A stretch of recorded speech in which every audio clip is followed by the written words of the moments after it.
देखिए, आप तस्वीरों के माध्यम से देख सकते हैं कि इतना रोष आखिर कार्यकर्ताओं में कि दुनिया में हर देश में ओत लिया जा रहा है। ऐसे कोई घटना हुआ तो वही देश में पार्लियामेंट में खड़े होकर दूसरे देश का नारा ले रहा है। संविधान के खिलाफ बोलने वाला देशद्रोही होता है। अगर भारत उनको पैसे ना दे, उनको चद्दर, उनके पास रहने के लिए झोपड़ी तक नहीं थी, भारत देश ने उनको बसाया और कह रहे भारत हमारा है। वो क्या कहीं और से आ रहा है? फिलिस्तीन से आ रहा है इनके खाने के लिए? भारत में उग रहा है, भारत में पैदा हो रहा है, भारत में खा रहे हैं ना ये, फिर देशद्रोही क्यों है ये? इस चीज़ की डिमांड है हमारी। और अभी हम जंतर मंतर प्रदर्शन कर रहे हैं। अगर कार्रवाई नहीं होगी तो हम पूरी दिल्ली में प्रदर्शन करेंगे। फिर हमारे पूरी बजरंग दल और वीएचपी की टीम अपने प्रखंड पे करेंगे। हम लोग जो हिंदुस्तान में रहते हैं, हिंदू यहाँ का खाते हैं, यहीं पे रहते हैं, यहीं पे एक अच्छी इनको हर एक को सबको अच्छी लाइफ मिल रही है और ये उसी के साथ ही गद्दारी कर रहे हैं। वरना जब इसने 10 से 12 साल पहले इसके भाई ने बोला था 15 मिनट के लिए पुलिस हटा दो, हिंदुओं तुम्हें देख लेंगे, 30 करोड़ हैं हम, 100 करोड़ तुम देख लेंगे, तो आज भी देखो पुलिस उसकी सिक्योरिटी में खड़ी है। इस देश में हिंदुस्तान को जो मानेगा वही रहेगा, जो नहीं मानेगा उसको यहाँ से जाना पड़ेगा। आज नहीं तो 5 साल बाद, 10 साल बाद। हाँ, सुअर ही है वो, क्योंकि ऐसी जो मुंह से जो हगड़ा है ना, कोई सुअर ही कर सकता है। और इस सुअर को जो इसने मुंह से उगड़ा है, इसको ये खिलाने का काम बजरंग दल कर देगा। कोई बात नहीं है। अब ये पहले एक बार इसने प्रचार सा कराया था यूपी में जा करके, अगर यूँ कर रहा था मैं ये कर दूँ वो कर दूँ। अब ये यूपी में नहीं जाता। तेरे और तेरे भाई के चूतड़ा में हाथ दे के ऐसे खोल देंगे, समझ रहा है, अंदर हाथ दे के ऐसे खोल देंगे। और हमारे आंदोलनों से राम मंदिर बन गया, धारा 370 हट गई, तो ये ओबीसी का चीज़ है। अगर माँ का दूध पिया है तो दिल्ली में रहो। हमारा प्रदर्शन उसके घर के बाहर था। 2 कार्यकर्ता भेजूंगा, दिल्ली के किसी कोने में ओवैसी आ जाएं और हम ओवैसी से जय श्री राम और भारत माता की जय बोल के दिखवाएंगे। जिसने बोला जय फिलिस्तीन, कल को वो संसद भवन में खड़ा होकर बोलेगा अल्लाहू अकबर। पुलिस प्रशासन भी मौजूद है कि किसी भी तरीके की कोई ऊंच नीच ना हो और किसी भी तरीके की कोई घटना यहाँ पर घटित न हो। लेकिन कार्यकर्ताओं का जोश देख सकते हैं। कैमरा पर्सन से मैं बोलूँगा कि बैरिकेडिंग पर, रोहित से बोलूँगा कि उधर कैमरा जो है फोकस करे और बैरिकेडिंग पर जो है लोग चढ़े हुए हैं, कार्यकर्ता विरोध प्रदर्शन कर। क्या नाम है? मेरा नाम जितेंद्र कुमार है। क्या कर रहे हैं यहाँ पे आप? हम लोग धरना प्रदर्शन कर रहे हैं। जैसे कि आप लोगों को पता नहीं है, मीडिया को सारी चीज़ पता है। सारी चीज़ें पता है। इस विरोध प्रदर्शन से आपको लगता है कुछ हो पाएगा? नहीं तो आप गलत बोलोगे तो हम कुछ सुनते रहें, कुछ बोले ना। हमारा कोई राइट नहीं है। मैं भारत की जनता में नहीं आता हूँ, मैं वोट डालने नहीं जाता हूँ, मेरा अधिकार नहीं है। अगर वो गलत बोल सकते हैं, क्या धरना प्रदर्शन देना मेरा गलत है? आप बताइए, आप पत्रकार महोदय हैं। आप एक रिपोर्टर है। दुनिया में हर देश में ओत लिया जा रहा है। ऐसे कोई घटना हुआ तो वही देश में पार्लियामेंट में खड़े होकर दूसरे देश का नारा ले रहा है। धन्य है भारत है कि हम लोग सुन रहा है, अभी तक उसका पनिशमेंट नहीं मिला है। आप लोग सिर्फ विरोध करके रह जाएंगे या चाहते हैं कि कुर्सी छिन जाए? हम चाहते हैं कि ओबीसी को सस्पेंड कर दिया जाए, संसद तो छीन जाए, उसको निलंबित किया जाए पार्लियामेंट से। ये बहुत जरूरी है। ये कोई पार्टी पॉलिटिक्स नहीं है, एक अपने देश का संविधान का अवमानना किया है। ये हमारा पीढ़ा में है हमारा वो। तो ये बताइए कि हिंदू संगठन में और कार्यकर्ताओं में तो बड़ा जोश है और मांग कर रहे हैं उनकी कुर्सी छीनने की, लेकिन असदुद्दीन ओवैसी कह रहे हैं कि हमें कानून पता है, कुछ नहीं हो पाएगा। उसको बोलने दीजिए। यहाँ पे हिंदू मुस्लिम कुछ नहीं है। यहाँ पे सिटीजनशिप हमारा संविधान अवमानना है। ओबीसी कौन है? उसको तो स्वीकार करो कि अभी भी है। बहुत बड़े नेता हैं। नहीं, कोई बड़े नेता है, एक ही तो सीट मिला है। देशद्रोही है, 5 साल के नेता है। हाँ जी। अरे आप जो देश के विरोध बोलता है, अपना देश का संसद में खड़े होकर संविधान के खिलाफ बोलने वाला देशद्रोही होता है। इस विरोध प्रदर्शन से कुछ हो पाएगा? क्यों नहीं होंगे? ये तो एक चिंगारी है। आगे देखते रहे क्या है ओबीसी। देखिए ये जो लोकसभा का निर्वाचन हुआ है, सारा देश से आउट हो गया ओबीसी, एक ही सीट मिला। वो कहते हैं तलवार रख दो गर्दन पे तब भी नहीं बोलूंगा भारत माता की जय। तो यहाँ से चले जाओ, यहाँ इंडिया से चले जाओ, पाकिस्तान चले जाओ, यहाँ तुम्हारा रहने कोई हक नहीं है। भारत माता की जय नहीं बोल सकते, जय श्री राम। ये देश हमारा भी है, किसी के बाप का नहीं है। अरे उनका कौन सा है? उनको तो बसाया गया, उनके पास तो कुछ था ही नहीं।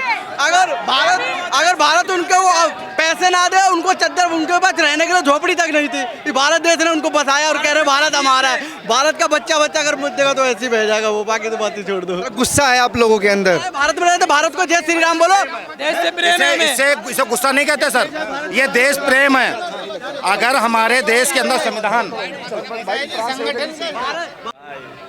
देखिए अभी मैंने पीछे की तस्वीरें दिखाई, लेकिन ये तस्वीरें बड़ी मुझे अजीब लग रही है। इस तस्वीर का मतलब समझाएंगे भैया? जी, ये भी नाली में लेटता है, ये भी गंदगी में लेटता है। इसके मुंह से गंदगी निकलती है, ये लेटता है, बस इतना अंतर है। फर्क तो है नहीं अलग कोई। ये एक नेता होने के साथ साथ एक सांसद भी हैं। भाई साहब, सांसद आपको नहीं लगता कि आप अपनी गरिमा को पार कर? भाई साहब, सांसद होने के साथ उन्होंने गरिमा पार करी संसद भवन में, फिलिस्तीन जिंदाबाद के नारे लगाए। महिला कहीं की भी हो, सैनिक कहीं की भी हो, हमें सबका सम्मान करना चाहिए। फिलिस्तीन, गाजा जैसी जगहों पे क्या नाम है, फिलिस्तीन के अंदर जब क्या नाम है महिला सैनिकों को कब्जे में लिया गया था और उसके बाद उनका अपमान करा गया था, उनको निवस्त्र किया गया था, उसके बाद उनको गायब कर दिया गया था, उनकी बॉडी तक नहीं मिली थी। उसके लिए तो हमारे सांसद साहब ने कुछ नहीं करा। उसके लिए भी तो बोलते, जब ये निष्पक्ष काम करते हैं, हिंदू मुस्लिम नहीं करते, तो फिर ये उनके लिए क्यों नहीं आवाज़ उठाते? कश्मीर में हमारे सैनिक शहीद हुए हैं अभी, उनके लिए आवाज़ तो नहीं उठाई इन्होंने। गाजा के लिए, इसके लिए क्या नाम है आपका, फिलिस्तीन के लिए ये पूरी आवाज़ उठाते रहते हैं। इनको बड़ा दुख है। भारत माता की जय बोल दो तो मैं गर्दन कटवा लूँगा, भारत माता की जय नहीं बोलूँगा। लेकिन इसकी क्या नाम है, फिलिस्तीन की जय बोल रहे हैं ये। क्यों? भारत माता 1947 से इनके बाप दादा जो यहाँ खा रहे हैं, वो क्या कहीं और से आ रहा है? फिलिस्तीन से आ रहा है इनके खाने के लिए। भारत में उग रहा है, भारत में पैदा हो रहा है, भारत में खा रहे हैं ना ये, फिर ये देशद्रोही क्यों है ये? इस चीज़ की डिमांड है हमारी। सवाल मैं आपसे ज़रूर पूछूंगा, जैसे आप ये पोस्टर लेके खड़े हुए हैं, अभी कुछ युवकों ने उनके घर पर स्याही फेंकी और एक पोस्टर लगाया था भारत माता की जय, उन पर तो केस हो गया है, धर लिए जाएंगे, आपको डर नहीं है? बिल्कुल जी, धर लिए जाएंगे। किस लिए धर लिए जाएंगे? अपने देश के लिए काम कर रहे हैं ना वो। एक बंदा जो फिलिस्तीन आतंकियों का सपोर्ट करता है उसको धर लिए नहीं जाएंगे वो, उनके ऊपर कोई केस नहीं होता। और जो शाही फेंकते हैं, अपना आक्रोश जताते हैं, हमारे अंदर भी दुख है जी, हम भी आक्रोश जता रहे हैं अपना, उनके लिए कोई केस नहीं है। हमारे दोस्तों के लिए, हमारे लिए केस है। ऐसा क्यों जी? इतना अंतर नहीं होना चाहिए ना। विरोध प्रदर्शन से कुछ हो पाएगा लगता है? जी, विरोध प्रदर्शन से करना तो बहुत कुछ चाहिए, सरकार को देखना चाहिए। जब इतने युवाओं में इतना जोश है, आक्रोश है, अगर ये आगे जाके आक्रोश किसी और चीज़ में बदल जाए, बोलना नहीं चाहूँगा मीडिया के माध्यम से, तो गलत हो जाएगा ना फिर। क्या बदल जाएगा, बोल सकते हैं? भाई साहब, बोलना क्या है, कल कोई आक्रोश है और बड़ा रूप भी ले सकता है। मतलब अगर कार्रवाई नहीं होती है, उनकी कुर्सी छीनना चाहते हैं? बिल्कुल जी, छीनना चाहते हैं। ऐसे देशद्रोही की कुर्सी पे बिठाओगे तो आतंकी जैसे देश में घुसते, क्या पता इसका हाथ हो उसमें, हमें क्या लेना देना, हमें क्या पता, हो सकता है सपोर्ट करता हूँ उन्हें। और अभी हम सुकून नहीं मिले, क्या करें भैया? अभी हम जंतर मंतर प्रदर्शन कर रहे हैं। अगर कार्रवाई नहीं होगी तो हम पूरी दिल्ली में प्रदर्शन करेंगे, फिर हमारे पूरी बजरंग दल और वीएचपी की टीम अपने प्रखंड पे करेंगे हम लोग। आप एक बार बताइए, ओवैसी ने, बजरंग दल जंतर मंतर तक सीमित नहीं है, वो पूरे भारतवर्ष में सीमित है। वो सोच रहे हैदराबाद जाके बच जाएगा, तो हैदराबाद में उसका बाप बैठा हुआ है टी राजा सिंह, वहाँ पर भी वो बचने से रहा। जय तेलंगाना बोले, जय भीम बोले, जय मीम बोले, हमें कोई आपत्ति नहीं है, बिल्कुल भी आपत्ति नहीं है। लेकिन जय फिलिस्तीन, भारत में रह के भारत का खा के आतंकियों का सपोर्ट करेगा तो जो बिल्कुल विरोध है। देखिए, जो आप प्रोटेस्ट कर रहे हैं वो काफी हद तक संविधान भी उसकी इजाजत नहीं देता, जो ओवैसी जी ने बोला है। लेकिन उसके बाद मेरी बात सुनिए, वो कह रहे हैं कानून हमें भी पता है, जो लोग विरोध कर रहे हैं कुछ नहीं कर पाएंगे। जय भीम, जय मीम का नारा देते हैं जो अपने भीम वाले, अपने भाइयों को ये समझाना चाहता हूँ कि जब तक हम लोग हैं, जब तक संविधान चल रहा है, ये जब इनके खिलाफ ये लोग बोलने लग जाएंगे, जब इनकी तादाद बढ़ जाएगी, जब कोई संविधान को नहीं मानेंगे ये लोग। ये जय भीम का नारा सिर्फ हिंदुओं को काटने के लिए, जाति में बांटने के लिए किया जा रहा है। सबको बोलूंगा, इसलिए सब हिंदू भाई एक रहो और ऐसे घटिया इंसान का विरोध करो। सवाल मेरा वही, संविधान पर आपको भरोसा है? संविधान का आर्टिकल 100 तो यही कहता है कि फिलिस्तीन का किसी देश का आप नारा संसद में नहीं ले सकते हो। तो जब संविधान का ये दुहाई देते हैं, संविधान की किताब दिखाते हैं दूसरे नेता, हम किसी का नाम नहीं लेंगे, हम राजनीति नहीं करते, तो वो इसका विरोध क्यों नहीं कर रहे हैं? सिर्फ एक बंदे को टारगेट करके वो चल रही है क्या पूरी की पूरी राजनीति? जो देशद्रोही करेगा उसको कोई लेना देना नहीं है किसी से। जो देशद्रोह करेगा हम उसके सपोर्ट में नहीं है, उसके खिलाफ है, चाहे कांग्रेस हो, चाहे बीजेपी हो, चाहे आम आदमी हो, चाहे कोई सी भी अन्य पार्टी हो। हमें अपने सनातन धर्म से मतलब है। जब जब उसका अपमान होएगा हम उसके विरोध में खड़े होंगे। ठीक है, बहुत शुक्रिया। देखिए पीछे आप नारा देख सकते हैं और तमाम ऐसे कई नारे हैं, सांसद के मर्यादा तोड़े, ऐसे सांसद नहीं चाहिए, नहीं चाहिए, ऐसे तमाम नारों के साथ लोग यहाँ पर मौजूद हैं और अपना गुस्सा अलग अलग तरीकों से लोग जाहिर कर रहे हैं। भीड़ देख सकते हैं कितनी तादाद में भीड़ है। और एक बड़ा सवाल ये छोड़ के गए हैं कि बजरंग दल के कार्यकर्ता सिर्फ दिल्ली तक सीमित नहीं है, वो उन्हें अगर हैदराबाद भी जाना पड़े तो वो हैदराबाद भी जाएंगे। लेकिन इनकी मांग यही है कि असदुद्दीन ओवैसी की कुर्सी जो है वो छीन ली जाए, उनकी सदस्यता रद्द कर दी जाए। देखिए कार्यकर्ताओं में महिलाएं भी मौजूद हैं यहाँ पर, काफ़ी तादाद में कुछ महिलाएं मेरे साथ हैं। क्या हो रहा है ये सब? सबसे पहले ये सब बहुत गलत हो रहा है हिंदुस्तान में। जो हिंदुस्तान में रहते हैं, हिंदू यहाँ का खाते हैं, यहीं पे रहते हैं, यहीं पे ये एक अच्छी इनको हर एक को सबको अच्छी लाइफ मिल रही है और ये उसी के साथ ही गद्दारी कर रहे हैं। ऐसे व्यक्ति को संसद में आने का बिल्कुल कोई राइट नहीं है जो वंदे भारत या भारत माता की जय नहीं कह सकता। इसको वापस फिलिस्तीन इसको भेज देना चाहिए इसको। अच्छा, उनके कई इंटरव्यूज में बोला गया है कि देशद्रोह का मेरे पर आरोप लगता है, लेकिन मैं देशभक्ति साबित नहीं कर सकता और हैदराबाद की जनता ने, तेलंगाना की जनता ने माधवीलता को ठुकरा कर उनको चुना है। देखो, एक भारत में अगर मैं एक भारतवासी हूँ, हिंदुस्तानी हूँ, तो मेरा उद्देश्य क्या है कि मैं अपने देश के प्रति प्रेम रखूं। मेरे को अपनी देश की जनता से प्यार होना चाहिए। मुझे अपने देश का जो गौरव है वो विश्व में उसको आगे लेके आना है भारत को। ये नहीं कि मैं अपने ही देश में बैठ के दूसरे देश की वो करूं, बढ़ाई करूं कि यहाँ फिलिस्तीन की जाए, और वो भी संसद में खड़े होके, लोकसभा में, जहाँ पे 140 करोड़ जनता की नजर है जो। तो इसलिए ऐसे व्यक्ति की सदस्यता तो रद्द होनी ही चाहिए, साथ में इसको यहाँ से भेजना चाहिए फिलिस्तीन। अभी क्या डिमांड आपकी, कुर्सी छीनी जाए? हमारी यही डिमांड है कि इसकी सदस्यता रद्द होनी चाहिए, इसको संसद में बैठने का कोई हक नहीं है। ठीक है, बहुत शुक्रिया। आखिर देखिए, सदुद्दीन ओवैसी का पुतला इन्होंने फूंक दिया है। बातचीत करते हैं, कैसा लग रहा है पुतला फूंक के? पुतला तो फूंक दिया है, काम तो इसके भी फूंकने वाले हैं, पर हमारे संस्कार हैं कि हम यहाँ खड़े प्रदर्शन कर रहे हैं। वरना जब इसने 10 से 12 साल पहले इसके भाई ने बोला था 15 मिनट के लिए पुलिस हटा दो, हिंदुओं तुम्हें देख लेंगे, 30 करोड़ हैं हम, 100 करोड़ तुम्हें देख लेंगे, तो आज भी देखो पुलिस उसकी सिक्योरिटी में खड़ी है और यहाँ चंद बिंदु हिंदू शेर खड़े हैं, तब भी भाग गया हैदराबाद। तो आज भी हम खड़े हैं, ये हमारे संस्कार हैं। पुलिस के विरोध के बावजूद आप लोगों ने पुतला फूंक दिया, तो परमिशन थी इस चीज की? परमिशन हमारे देश में हमें कुछ भी करने, वो संसद में उसको परमिशन थी बोलने की, उसकी इजाजत तो संविधान भी नहीं देता। हाँ, संविधान भी किसी को धमकी देने की भी परमिशन नहीं देता कि ये बोल दे कि 10 मिनट 15 मिनट के लिए पुलिस हटा दे, नहीं बोलता ना संविधान। ठीक है, वो तो वो बोलता है 10-12 साल से बोलकर, वो तब भी सांसद है, वो तब भी सांसद है। प्रखंड, उत्तम नगर प्रखंड। हाँ, ओवैसी ने जो बोला है, सुनो, इस देश में या तो इस देश में हिंदुस्तान को जो मानेगा वही रहेगा, जो नहीं मानेगा उसको यहाँ से जाना पड़ेगा।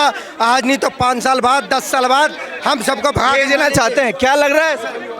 ये देश हिंदुओं का है, यहाँ पे जय श्री राम का नारा लगेगा, जय भारत माता की जय बोली जाएगी।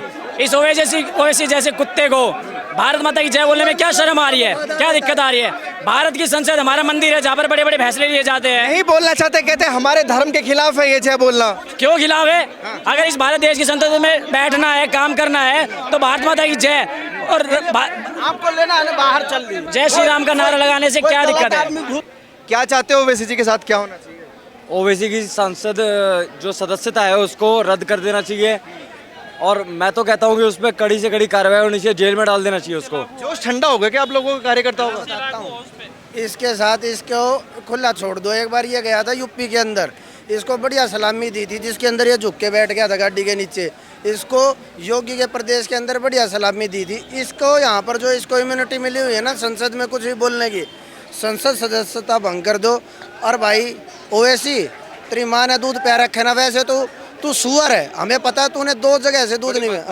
हाँ, सुअर ही है वो, क्योंकि ऐसी जो मुंह से जो हगड़ा है ना, कोई सुअर ही कर सकता है। फलस्तीन का नाम लेना सुअर वाला काम है। हमारे लिए जय इजराइल है, और जो उनके साथ कर रहा है बहुत अच्छा काम कर रहा है। क्यों करने लग रहा है? क्योंकि ये वो लोग हैं जिन्होंने छोटे छोटे 2-2-2.5 साल के बच्चों को उन्होंने पटक दिया था। ठीक है, तो भाई ये सारी चीज़ है। और इस सुअर को जो इसने मुंह से उगड़ा है, इसको ये खिलाने का काम बजरंग दल कर देगा, वही खिला देगा। जो ये पिछवाड़े से निकालता है ना, इसके मुंह में डाल देंगे हम। ठीक है, प्रदर्शन तो आपको ढंग से करने नहीं देता प्रशासन। कोई बात नहीं, कोई बात नहीं। जहाँ पर व्यवस्था, जहाँ पर प्रशासन करना, जब जो काम ज़्यादा लोगों से नहीं होता ना, थोड़े बहुत लोग काम कर देते हैं। नारे जो लग रहे हैं इनसे क्या होगा आखिर? पुलिस इसी से तो परेशान है। कोई बात नहीं है। अब ये पहले एक बार इसने प्रचार सा कराया था यूपी में जा करके, अगर यूँ कर रहा था मैं ये कर दूँ वो कर दूँ। अब ये यूपी में नहीं जाता, ठीक है, नहीं जाता ना। इसकी कुछ कार्रवाई हो गई थी, अब इसने उसकी टट्टी कर दी थी, इसने लिटरली टट्टी कर दी थी, हक दिया था। ये उधर प्रचार नहीं करता है। ये काम हल्का सा छोटा मोटा काम इसका दिल्ली में हो गया ना, दिल्ली छोड़ दिया होगा। यो देश में रहना होगा तो देश के हिसाब से चलना होगा। बात बताइए, ओवैसी जी कहते हैं कि जो बीजेपी मेरा कुछ नहीं उखाड़ पाई, बजरंग दल क्या उखाड़ेगा? कौन नहीं उखाड़ पाया? बीजेपी कुछ नहीं उखाड़ पाई मेरा, बजरंग दल क्या उखाड़ लेगा? इसके पाछे में हाथ गो देंगे हम, ठीक है? इसके ये नू सोचने लग रहा है ये हम कुछ नहीं उखाड़ पाए। तेरे और तेरे भाई के चूतड़ा में हाथ देकर ऐसे खोल देंगे, समझ रहा है? अंदर हाथ देकर ऐसे खोल देंगे। तो बजरंग दल बीजेपी से भी मजबूत है क्या? भाई बीजेपी अपना काम कर रही है, हम अपनी मर्जी के मालिक हैं, हम अपनी मर्जी के मालिक हैं। हमारे देश के खिलाफ फालतू बोलेगा, हार पाओगे कुछ ओवैसी का? कर देंगे, मार देंगे। कह रहे कानून जानते हैं, कुछ नहीं कर पाओगे।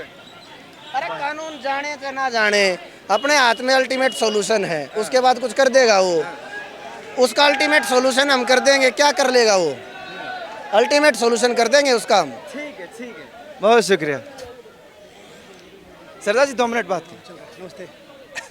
क्या लग रहा है विरोध प्रदर्शन से क्या कुछ होने वाला है, ये बताइए। देखिए ऐसा है, विरोध प्रदर्शन से और हमारे आंदोलनों से राम मंदिर बन गया, धारा 370 हट गई, तो ये ओवैसी का चीज़ है। ओवैसी जी कहते हैं बीजेपी मेरा कुछ नहीं उखाड़ पाई, बजरंग दल क्या उखाड़ेंगे? अगर उसने माँ का दूध पिया है तो दिल्ली से गायब क्यों हो गया? एक काली प्लेट करने से रोने क्यों लगा? क्यों कमिश्नर के पास गया? क्यों ओम बिरला को चिट्ठी लिखी? अगर माँ का दूध पिया है तो दिल्ली में रहो। हमारा प्रदर्शन उसके घर के बाहर था, उसने कैंसिल क्यों करवाया? पत्र क्यों लिखा कि बजरंग दल वाले आएंगे, मेरे घर को घेरेंगे? कौन डरा है? ना डरा है बजरंग दल, ना डरेगा। मौका मिलने पर अभी उसके नेम प्लेट काली की है, मौका लगने पर यही दिल्ली का कार्यकर्ता उसके मुंह को काला करने का काम भी करेगा। कहाँ है? हैदराबाद जाएंगे क्या? वहाँ भी बजरंग दल है, वहाँ भी कार्यकर्ता है बजरंग दल के। दिल्ली से हुआ प्रदर्शन पूरे भारत में होगा। क्या समझे देश मतलब देश के लोग चौतरफा घेरने की तैयारी में हो ओवैसी जी को? बिल्कुल घेरना चाहिए। मैं तो कह रहा हूँ बिल्कुल घेर कर सरकार पे दबाव बनाकर, अगर ऐसा कानून नहीं है, ऐसा कानून बनवाना चाहिए जो भारत के अंदर ऐसा कोई व्यक्ति भारत की संसद के अंदर ना भारत की संसद का अपमान करे, ना भारत के संविधान का अपमान करे। ये बजरंग दल के कार्यकर्ता संविधान को मानते हैं, भारत की संसद को मानते हैं, चुनी हुई सरकार को मानते हैं। ये आप लोग कह रहे हैं ना, वो तो खुला बोलते हैं कि तलवार रखोगे तब भी भारत माता की जय नहीं बोलूंगा। बजरंग दल के कार्यकर्ता ये चैलेंज करते हैं। मैं बजरंग दल दिल्ली प्रदेश का अध्यक्ष हूँ, दिल्ली प्रदेश का संयोजक हूँ। मैं ओवैसी को चैलेंज करता हूँ, ज़्यादा नहीं, मैं 2 कार्यकर्ता भेजूंगा, दिल्ली के किसी कोने में ओवैसी आ जाएं और हम ओवैसी से जय श्री राम और भारत माता की जय बोल के दिखवाएंगे। वो मरना मंजूर करेंगे लेकिन ये नहीं बोलेंगे। आपको पता है? जरूर बोलेंगे, क्योंकि सात पुश्ते यदि खोलेंगे तो नाम श्यामलाल, रामलाल और घनश्याम दास निकलेगा। लेकिन वो उलट ही बोलते हैं ना कि ये किसी के बाप का देश नहीं है, जितना हिंदुओं का उतना ही मुसलमानों का। हमारे बाप का देश है। मेरे पिता दशमेश पिता गुरु गोविंद सिंह जी मेरे पिता का देश है। मेरे पिता हिंद की चादर गुरु तेग बहादुर उनका देश है। मेरे पिता महाराणा प्रताप वीर शिवाजी उनका देश है। उनके पिता कौन है? औरंगजेब, बाबर। भगाना चाहते हैं भारत से उन्हें। बजरंग दल का बस नहीं चलता। जितने भी ओवैसी हैं और जितने भी ओवैसी के विचारों वाले लोग हैं, जिसने बोला जय फिलिस्तीन, कल को वो संसद भवन में खड़ा हो गया बोलेगा अल्लाहू अकबर। वो तो बोलता है, उन्होंने अभी भी बोला है। वो तो क्यों सहन करेंगे भाई? तो अभी भी बोला है और पहले भी बोलते थे। तो क्यों बोलेगा? हम तो ये चाहते हैं ओवैसी यहाँ से रहे नहीं, यहाँ से भाग जाए, यहाँ से उसको भगा दिया जाए, उसकी सदस्यता ही भंग कर दी जाए। और आज वो कोठी के अंदर छुप के बैठा है पुलिस वालों के घेराव में, वो अपने आप को सुरक्षित मान रहा है। अगर उसकी माँ ने दूध पिलाया तो बाहर आ जाए और हमसे सामने खड़ा होकर बात कर ले और फिर बोल के दिखाए अल्लाहू अकबर और जय फिलिस्तीन। कॉन्फिडेंस के साथ हैं वो, कहते हैं तेलंगाना की जनता ने हमें चुना है, देशभक्ति साबित करने की जरूरत नहीं। ये सबको पता है कैसे वो चुना गया है, कैसे पैसे दे करके खिला करके कैसे रातों रात वोट पलटी गई है, सबको पता है, सब ज्ञात है। ये हिंदुओं का देश है, यहाँ पे जय श्री राम का नारा लगेगा, भारत माता की जय लगेगी, जय फिलिस्तीन का या कल कुछ भी नारा नहीं लगेगा। अगर वो करना चाहेगा तो जाकर पाकिस्तान में करे, अफगानिस्तान में करे। हिंदुत्व की बात आप लोग करते हैं, हिंदुत्व के खिलाफ ओवैसी तो है ही है, राहुल गांधी भी कहते हैं उखाड़ कर फेंकने की जरूरत है हिंदुत्व को। वो तो जिहादी पार्टी है, कांग्रेस पार्टी, राहुल गांधी जिहादी पार्टी है। वो खुद एक मुसलमान का ही बच्चा है, मुसलमान का ही कोख से पैदा हुआ है। वो हिंदू नहीं है, वो जनेऊ भी नहीं पहनता, वो तिलक भी नहीं लगाता, वो मंदिर भी नहीं जाता, सिर्फ दिखावा करता है। वो नाम का हिंदू है, वो है ही जिहादी मुसलमान। उसकी पूरी पार्टी ही जिहादी मुसलमान है जो कट्टरता को, मुसलमानों को सपोर्ट करती है। बजरंग दल और हिंदू कार्यकर्ता किस हद तक जा सकते हैं अगर कुर्सी नहीं छीनी जाती उनकी? बजरंग दल अपनी जान पे खेल कर भी ओवैसी के सामने जा सकते हैं, ओवैसी के सामने सीधा खड़ा होकर बोल सकते हैं भारत माता की जय, जय श्री राम का बोला जाएगा तो ठीक है, वरना इस देश में नहीं रहने का अधिकार है, यहाँ से भगा दिया जाएगा उसको। जय श्री राम। ठीक है, बहुत शुक्रिया। देखिए, आप तस्वीरों के माध्यम से देख सकते हैं कि इतना रोष आखिर कार्यकर्ताओं में कि असदुद्दीन ओवैसी जी का जो है पुतला फूंका जा रहा है। पुलिस प्रशासन जो है कोशिशें कर रहा है कि ये पुतला ना फूंका जाए और फायर ब्रिगेड जो बुझाने का प्रयास जो है वो कर रहे हैं, और कार्यकर्ता और पुलिस प्रशासन के बीच मुठभेड़ भी आप लोगों ने तस्वीरें में देखी। पुलिस प्रशासन नहीं चाहता कि इनका पुतला जले, लेकिन कार्यकर्ताओं ने आखिर असदुद्दीन ओवैसी का पुतला जलाया। ये रोष आप देख सकते हैं तस्वीरों के माध्यम से। तो देखिए, असदुद्दीन ओवैसी का पुतला यहाँ लोगों ने फूंक दिया है। जय श्री राम और देशद्रोही भारत छोड़ो के नारों के साथ यहाँ कार्यकर्ता असदुद्दीन ओवैसी का पुतला फूंक रहे हैं और विरोध प्रदर्शन कर रहे हैं, रोष जता रहे हैं, जाहिर कर रहे हैं, चप्पलों से लात से इस पुतले को जो है वो मार रहे हैं। आप तस्वीरों के माध्यम से देख सकते हैं TNN पर।